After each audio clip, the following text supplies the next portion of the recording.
caso do Bolsonaro, a gente sabe qual que é a ideia do Alexandre de Moraes. A ideia do Alexandre de Moraes é deixá-lo para morrer mesmo. Ele fez isso com o Clezão. Então não é uma coisa que eu estou inventando. O Clezão tinha o advogado dele falando que ele iria morrer se ele...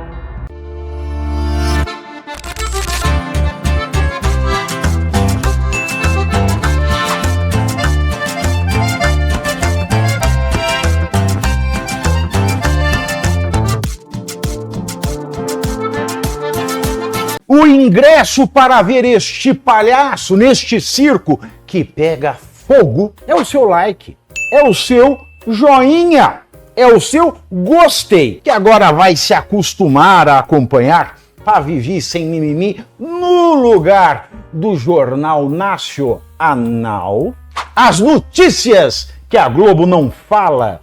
Por que milionários e bilionários são, muitos deles são de esquerda? Não todos, óbvio. Por que muitos deles são de esquerda? O Olavo explicou isso com maestria, e muita gente fala assim, não, mas não faz sentido o rico ser de esquerda. O Olavo falou, faz todo sentido. Porque o que acontece? Pirâmide, né? O cara tá no topo da pirâmide. Se ele financiar discurso de esquerda, ninguém que tá na base da pirâmide vai conseguir chegar no topo. Porque é assim que funciona a esquerda. É o controle do crescimento do indivíduo, onde só quem está lá na elite financiando a máquina burocrática, financiando, inclusive por meio de crime, né, corrupção, etc. Você financia os políticos para que você continue no topo, que é o que eles nos acusam de fazer, que é o que eles acusam Bolsonaro de fazer. É como se nós estivéssemos conversando com o Bolsonaro para poder ter uma TV financiada pelo Bolsonaro. Aí, como eles sabem que não tem dinheiro envolvido, que eu consegui provar isso na CPMI das fake news, eu provei duas coisas na CPMI das fake news. Que eu nunca recebi dinheiro público e que no Congresso não tem ninguém com QI acima de 80. São as duas coisas que eu consegui provar na CPMI das fake news. Só tinha chimpanzé lá. Mas era chimpa mesmo. O negócio era assim, bizarríssimo. Quem assistiu já se divertiu bastante na CPMI das fake news. Só tem chimpanzé naquele troço. É um negócio assim, olha, se botar literalmente, é literal que eu tô falando aqui, tá? Não é figura de linguagem, não. Se colocar um bando de macacos batendo em algum martelinho, algum negocinho assim pra votar, vai votar melhor do que os deputados que estão no Congresso Nacional. E, o vídeo é rapidez, que é isso. Vamos ver. Se prender, vai ferver. Eu quero que você guarde essa expressão no seu coração. Se prender, vai ferver. Por que eu estou falando isso? Ontem eu fiquei chocado ao ver o presidente Bolsonaro dizer lá na Avenida Paulista que o objetivo não é só prender, é eliminar. E o que é eliminar uma pessoa? É matar. A morte de Bolsonaro significaria a morte da liberdade em nosso país, porque Bolsonaro é o nosso principal representante da liberdade, ou não? Então o nosso dever é impedir que Bolsonaro vá para a prisão por esse processo canalha que está em andamento contra ele. Sebastião, você é aliadíssimo do Bolsonaro? Não, eu sou aliado da causa. A responsabilidade é minha e sua. Meus amigos, na vida nós temos que fazer opções. Você primeiro tem que entender que você pode. Depois, quer. E agir. É poder, querer e fazer. Então nós temos que dizer para esse sistema bandido que está aí em ação, que nós não vamos aceitar pacificamente a prisão de Bolsonaro, porque a sua prisão corresponde a uma morte próxima. E se ele falou em eliminação, veja bem, ele foi presidente da República. Ele deve ter informações que nós não temos. Então, o nosso dever, mais do que ir em manifestação, botar rede social, é agir concretamente. É dizer para o sistema, se prender, vai ferver. Eles têm que compreender isso. E para isso, vocês podem contar comigo. Eu estou disposto a nós enfrentarmos essa bandidagem que está sendo feita em nosso país. Paz a todos. Forte. E concordo totalmente. Acho que se prender a situação, eu não sei o que pode vir com uma prisão do Bolsonaro. E, infelizmente, tudo se encaminha para isso. A gente tem visto, né, desde a abertura dessa ação, do inquérito, a denúncia feita pela PGR, a aceitação da denúncia, os interrogatórios que já foram feitos no núcleo principal, né, tudo se encaminha para isso. Acho que nem o mais otimista dos otimistas vislumbra uma absolvição do Bolsonaro. Talvez a gente apostava ali, não, absolvição de 3 ou 4 ali dos 34 que há ali, mas é tudo muito complicado. Eu acho, sinceramente, que a reação seria uma reação forte. E o problema todo, né, Lacombe, é porque não é simplesmente prender o Bolsonaro, e o Sebastião Coelho falou muito bem logo no início. O que a gente está falando aqui é de prender uma pessoa que está agora no momento de saúde ainda mais vulnerável, né? Então a prisão do Bolsonaro é sinônimo de pena de morte. De pena de morte. O Bolsonaro não está bem. Ele teve que cancelar aí todos os eventos que ele ia participar, toda a agenda dele do mês de julho, vai ter que ficar em repouso absoluto, tá? Então isso não é brincadeira, isso não é algo leve. Prometo que é bem rapidinho, meus amigos. Não esqueça daquele like maroto que o tio Pavi adora e confira se já está inscrito no canal. Não saia daí que o vídeo ainda não acabou. Ele realmente está com um problema de saúde grave, tudo ainda em consequência da facada, né? Quem é médico sabe que com os anos, né, tende realmente a você ter problemas desse tipo. Então, o que a gente está vendo é uma condenação hoje para o Bolsonaro, uma prisão seria o equivalente a uma pena de morte. Na prisão não há maneiras de tratá-lo, de que ele pudesse receber aí o atendimento médico adequado. E a gente sabe que outros presos, traficantes, né, todo tipo, se tiver problema de saúde, vai ficar numa prisão domiciliar, vai, né, ter o seu direito ao atendimento médico assegurado.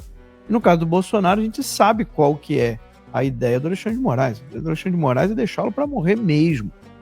Ele fez isso com o Clezão. Então não é uma coisa que eu estou inventando. O Clezão tinha o advogado dele falando que ele iria morrer se ele ficasse na prisão do jeito que ele estava, vários diagnósticos médicos falando a mesma coisa, e até a PGR pedindo para que ele pudesse, né, ser atendido, pudesse ter ali um atendimento do estado de saúde dele. Tudo isso foi sumariamente ignorado pelo Alexandre de Moraes e causou, então, a morte do Clezão. Até hoje, Alexandre de Moraes nunca foi punido por isso. Nunca foi processado por isso. Tá? Claramente uma negligência, para falar o mínimo, né? Nem falando de que a própria prisão em si já era absurda. Mas a situação ainda era pior. E o que a gente está vendo no caso do Bolsonaro, infelizmente, tá, gente? Infelizmente, não quero, Deus me livre, não quero que isso aconteça. Mas está tudo se encaminhando para isso. Tudo se encaminhando para isso. Fico feliz de ver, né, o Sebastião Coelho com corajosamente gravando um vídeo e falando a verdade. Agora, eu espero a mesma posição dos políticos. Eu espero a mesma posição dos aliados do Bolsonaro, porque não é possível que a gente vai ver o Bolsonaro subindo ao matadouro. Ele anuncia isso na manifestação de domingo e não vai gerar revolta, não vai gerar nenhuma resposta da base aliada ao Bolsonaro, nada. Eu espero ver outras pessoas se manifestando assim como o Dr. Sebastião Coelho corajosamente se manifestou.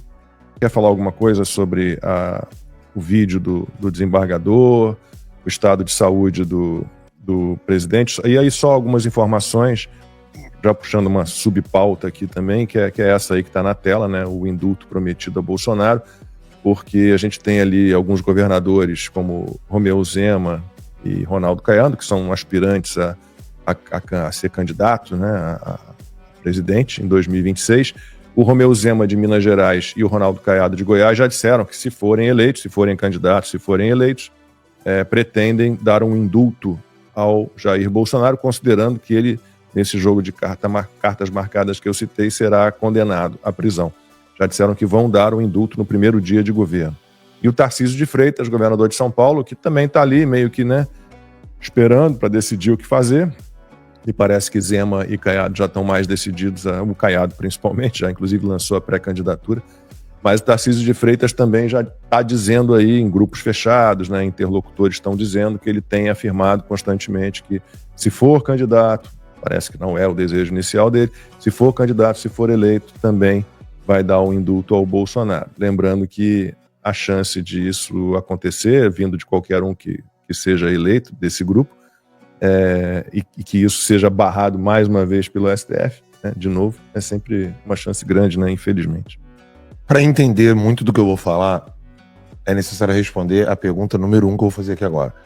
Qual desses pré-candidatos não estão fazendo contrato com a China? O Zema eu sei que fez. O Caiado também. O Caiado também. Desde a época da Caiado pandemia. também. O Tarcísio, acho que o Tarcísio também tem algumas coisas em São Paulo rolando com Sim. a China. Né?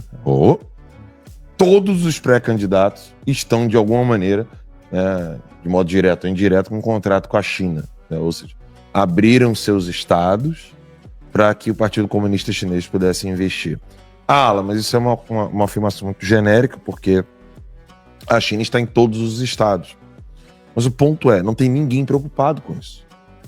Ninguém está preocupado do Partido Comunista Chinês estar presente nos estados.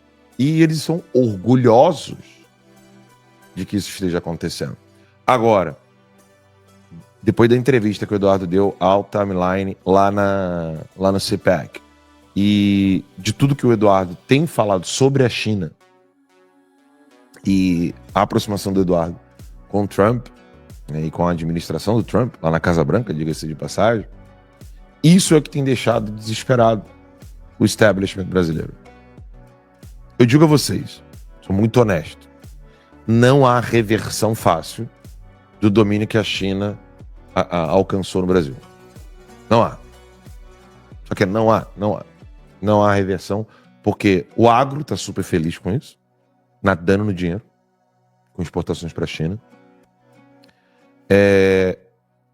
Os políticos estão todos muito felizes viajando para a China e estão fazendo até viagens com as empresas chinesas, as empresas do Partido Comunista Chinês, né? Se os políticos, o pessoal do agro e o entretenimento inteiro já está na mão da China, Band, Globo, quem mais estava felizaço com o contrato com a China? Não lembro agora. Tinha mais, né? Além da Band e da Globo. Acho que até. Não, tinha TV. Acho que até TV estatal, não tava? Acho que sim. Eu acho que tem aquelas parcerias, né? De compartilhamento de conteúdo, que a gente nunca sabe se é realmente só uma parceria para compartilhamento de conteúdo. A Folha de São Paulo. Você lembra quando a Folha de São Paulo? A Patrícia Campos Melo, toda feliz, fazendo matérias da China, da BYD e etc. Enfim. Só que aí tem um adendo, né? Quem é que elogiou a China? Gilmar Mendes? Barroso? Em plenário? No STF? Eu não tenho nenhuma esperança eleitoreira no Brasil. Não tenho. Então, Ala, qual é a sua opinião sobre os candidatos? Não tem solução eleitoreira no Brasil. O que vai acontecer nas eleições do ano que vem, eu seria aquele chato, né? Porque em 2022, eu falei o que ia acontecer. Fraude eleitoral. E aí todo mundo, o Alan tá pregando voto nulo. Falaram isso no X, no Twitter na época, né? O Alan tá pregando voto nulo, o Alan tá contra o Brasil, que não sei o quê. E todo mundo... Cara, eram pouquíssimas pessoas que assistiam Guerra de Informação, que era o programa que eu tinha na época. E as poucas pessoas que acompanhavam sabiam do que eu tava falando. Aí cortes eram feitos e postados no X. Eu ainda não tinha acesso ao Twitter, né? Porque o Elon Musk ainda não tinha comprado o Twitter. Então o nego ficou lá me difamando. Inclusive aqui agora eu tava dando bloco até não aguentar mais na conta da Timeline. Esquerdista e MBL falando a paciência. falando merda aqui na entrevista com o Cara, Eduardo. eu não consigo entender, cara. Eu dou bloco na hora. Não, eu não consigo Ok. entender. Eu não vou ficar assim. Então, primeiro C, você curte, que é o preço deste programa. Quanto vale o ingresso para ver este palhaço neste picadeiro bonito? Vale uma curtida. Se liga, ô Bonner, nós vamos derrubar o Jornal Nacional. Esta é a meta.